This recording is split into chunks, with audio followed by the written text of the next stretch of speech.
Bom, a paz do Senhor a todos os irmãos. Estamos aqui de volta na nossa segunda aula. Vamos dar prosseguimento ao que foi iniciado, falando sobre os anjos. Falamos sobre a origem dos anjos, a quantidade dos anjos. Agora iremos nessa segunda aula, nesse segundo vídeo, falar mais especificamente, mais detalhadamente sobre a hierarquia angelical e as funções específicas de cada um, pelo menos até onde a Bíblia apresenta, até onde a Bíblia aponta. O que passar disso é pura especulação. Então nós iremos nos ater aos relatos do texto sagrado e ver o que a Bíblia então nos revela a respeito desses seres espirituais. Deus abençoe a todos, bons estudos. Bom, então vamos lá falar sobre a natureza dos anjos. Vocês vão acompanhando aí no slide o texto, né, está aí, que é o mesmo texto que está na apostila. Iremos apenas incrementar ou trazer mais algumas informações e ajudar na compreensão da leitura da nossa apostila. O texto fala sobre a natureza dos anjos, né? Como diz aí, são criaturas, seres criados. Ou seja, se eles foram criados, eles não são eternos, eles são imortais. O entendimento que a Bíblia nos mostra é que todo aquele que foi criado por Deus, os seres espirituais, eles são imortais. Os homens também, nós seres humanos, somos imortais. Qual a diferença de eterno para imortal? Às vezes, na leitura da Bíblia Sagrada, esses termos de eterno e imortal, eles parecem ser sinônimos, mas eles têm uma diferenciação na sua aplicação. Em muitas das passagens nós podemos fazer também essa diferenciação. E qual seria ela?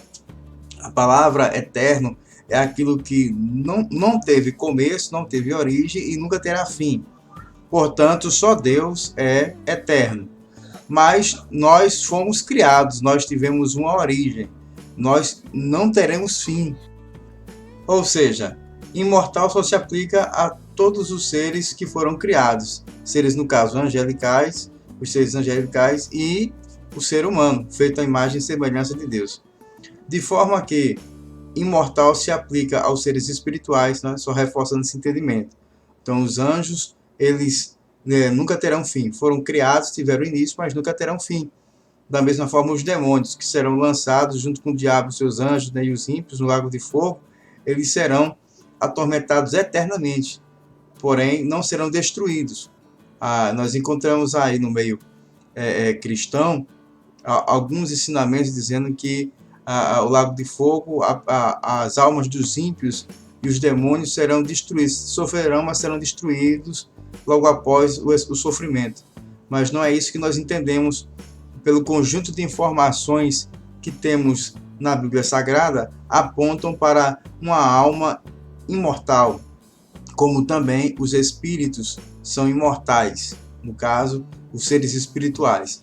Então, nós entendemos essa diferença de imortalidade para a eternidade. E os anjos, nesse caso, que é o tema da nossa aula, eles são imortais. Eles tiveram início, mas nunca terão fim, assim como a alma do ser humano.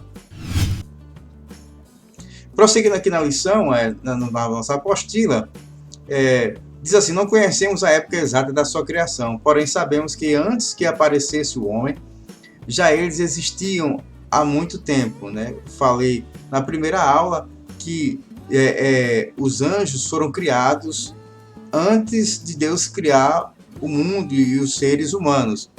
Isso é tão verdade, né? E a Bíblia aponta essa sequência na criação, embora não relate no Gênesis a criação dos anjos, porque foi anterior à criação do mundo e à criação dos homens, do ser humano.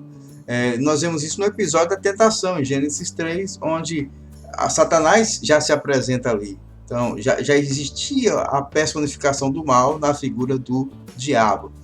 Vemos também que quando o homem foi expulso do jardim, Deus colocou querubins à porta do jardim para que o homem não entrasse no jardim novamente. Então, esses seres espirituais já existiam antes de Deus ter criado o mundo. Bom, então Jesus reforça aqui em Lucas capítulo 20, versículos 34 a 36, onde ele explica aos saduceus que os santos ressuscitados serão como os anjos, no sentido de que não podem mais morrer, ou seja, imortais.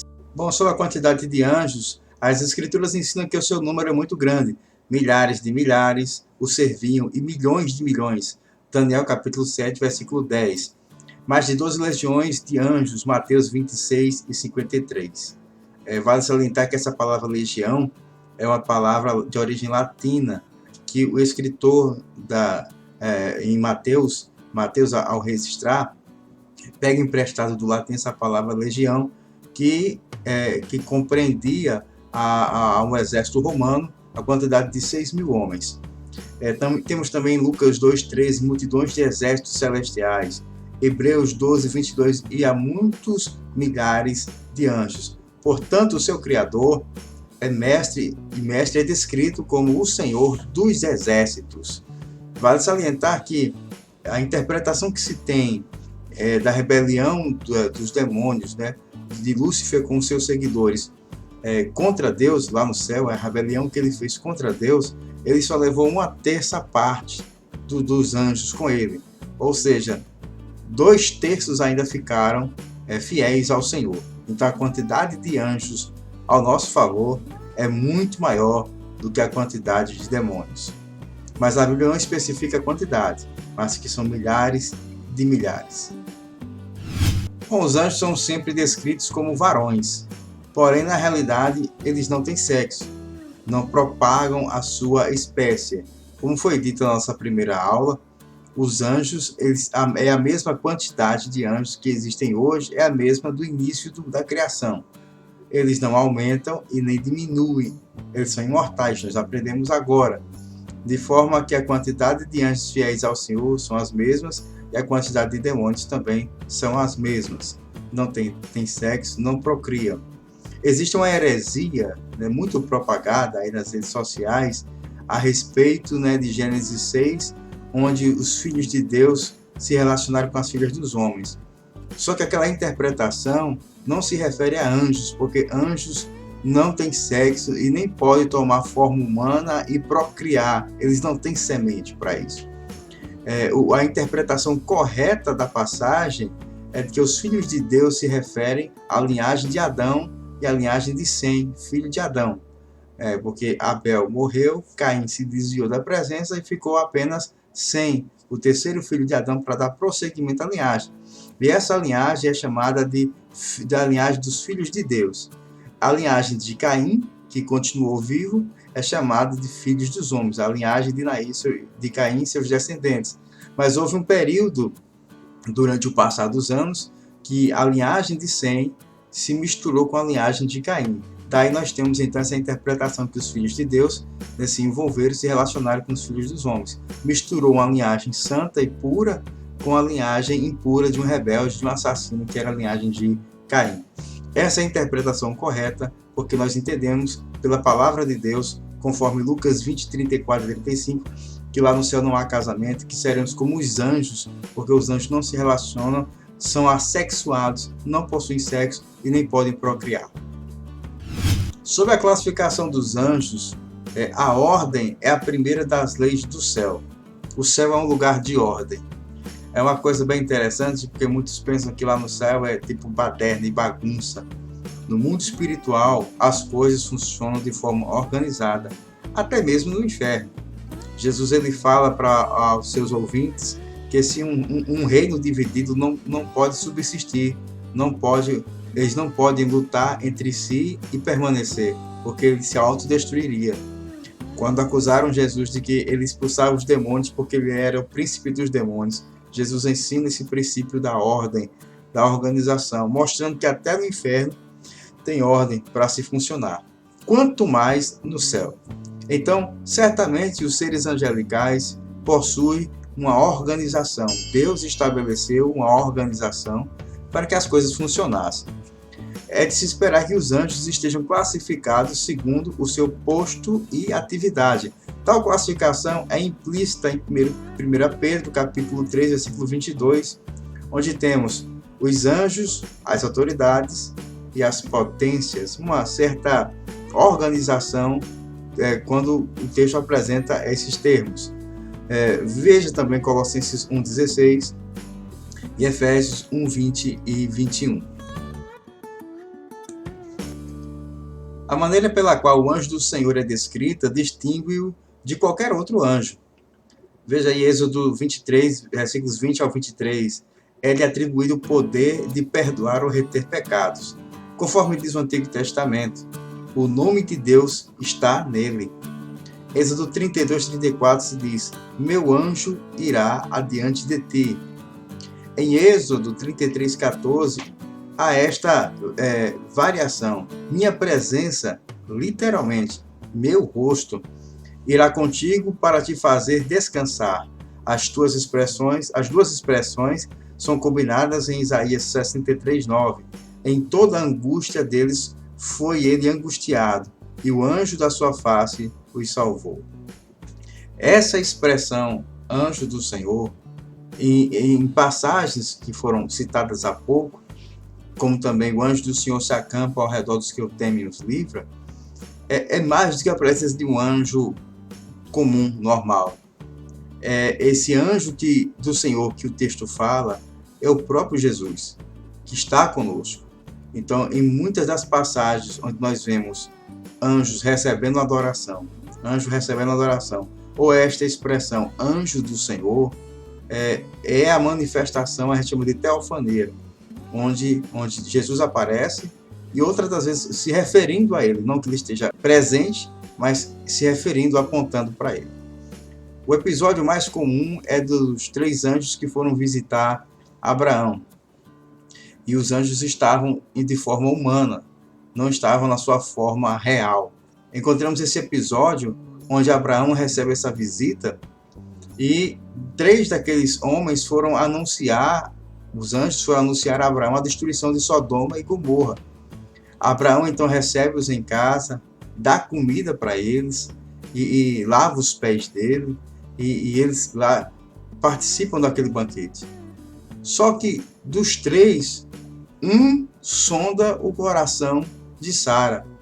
Quando promete a Abraão um filho, diz o texto sagrado que Sara ouviu aquilo e começou a rir. E começou a dizer: o meu marido já é velho e eu já cessei o costume das mulheres. Ela não mais menstruava, não podia mais engravidar. Só que ela disse isso, ela estava pensando. E um dos seres que estavam ali, na forma humana, percebeu que estava passando no coração de Sara. Então ele responde: por que se ri, Sara? Então, a partir dessa revelação da Bíblia Sagrada, revela que um desses 3 seres era o Senhor Jesus, porque anjo não sonda o pensamento de ninguém. Então, se um daqueles seres sondou o coração e soube o que Sara estava pensando, certamente não era um anjo comum, era o anjo do Senhor. E nesse caso, o próprio Jesus visitou Abraão. Então nós entendemos que a presença dos anjos são constantes no Antigo Testamento, e com a figura do anjo do Senhor apontando em muitos textos, não em todos, mas em muitos textos, apontam para a pessoa de Jesus, que era o próprio Senhor. Então é bom fazer essa distinção. O próprio contexto, há uma boa leitura, não do versículo isolado, mas uma boa leitura do texto vai apontar para quem o texto se refere, se é um anjo mesmo ou o próprio Senhor Jesus. Pois bem, então vamos falar aqui sobre a hierarquia dos anjos, Iniciamos alguma coisa na primeira aula, mas vamos agora nos aprofundar sobre a hierarquia dos anjos. A Bíblia menciona pelo menos 3 categorias: o arcanjo, o querubim e o serafim. O arcanjo na Bíblia, a Bíblia só cita um. Só aparece um arcanjo, que é o arcanjo Miguel. Ele é mencionado como arcanjo, o anjo principal. Arcanjo quer dizer arque, esse prefixo arque quer dizer principal.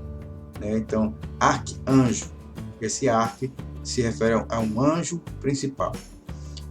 Faz menção dele Judas 9, Apocalipse 12, versículo 7 e 1 Tessalonicenses 4,16. Ele aparece como anjo protetor da nação de Israel, Daniel 12, versículo 1.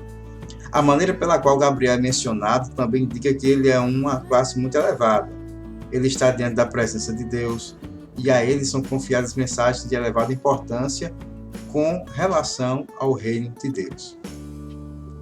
É bom aqui fazer uma breve reflexão sobre Gabriel, porque ele é mencionado na Bíblia várias vezes. O anjo Gabriel entra em cena na narrativa bíblica no livro de Daniel. Depois, Gabriel mais uma vez se encontrou com o profeta Daniel para anunciar e interpretar a profecia das 70 semanas, no capítulo 9, versículos 21 a 27.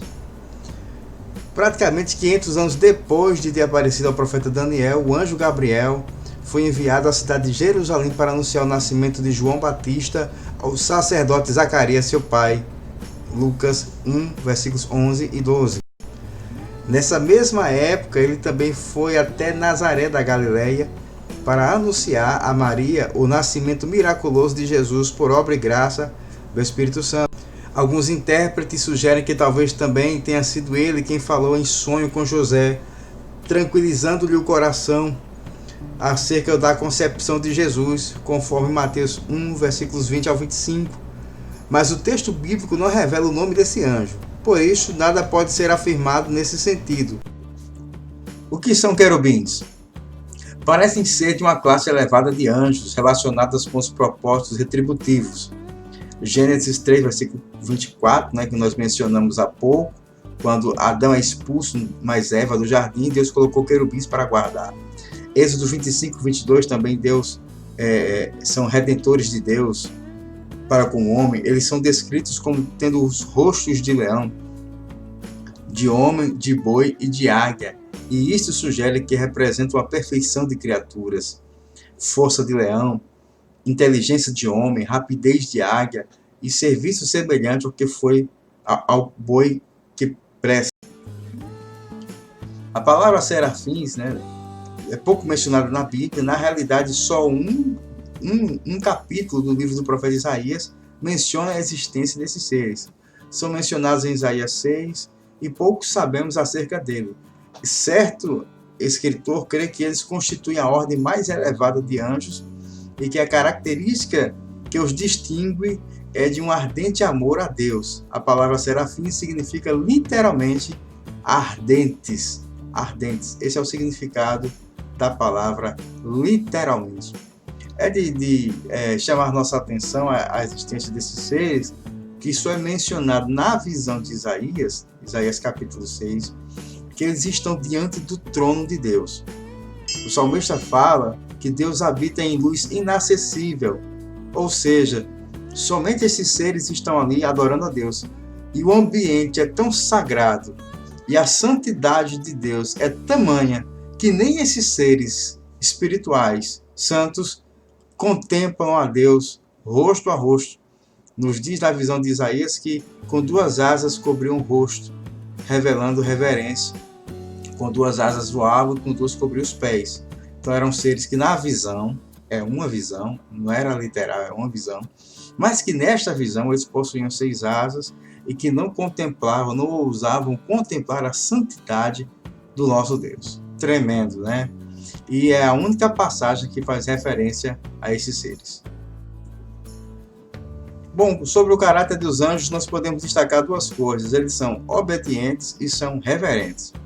2 coisas que nós com certeza não somos, Eles são obedientes e são reverentes. Primeiro, eles são obedientes porque eles cumprem os encargos sem questionar e sem vacilar. Por isso nós oramos, seja feita a tua vontade, assim na terra como no céu. Mateus 6,10. Então, a vontade de Deus é perfeita e eles conseguem cumprir a vontade de Deus cabalmente. E são reverentes. A sua atividade mais elevada é a adoração a Deus. Neemias 9, versículo 6 e demais referências aí que está na sua apostila. Então, destaca-se o caráter dos anjos, é que eles executam fielmente as ordens de Deus. Bom, vamos aqui destacar alguns pontos que nós encontramos na Bíblia falando sobre os anjos, que são mensageiros de Deus, que é o significado literal da palavra, mensageiro. Por meio dos anjos, Deus envia anunciações, Lucas 1, 11, 20, Mateus 1, 20, advertências, instrução, encorajamento, revelação. Os anjos apareceram nesses episódios, daí a referência está na tela, que você tem na sua apostila, os anjos foram enviados com missões bem específicas, mas com conteúdos diferentes, né, nessas mensagens, de anunciar, de advertir, de instruir, de encorajar e de revelar, que foi o caso do apóstolo João, lá na ilha de Patmos, onde ele recebe a revelação do Apocalipse, das últimas coisas. Foi através de um anjo que João recebeu essa revelação.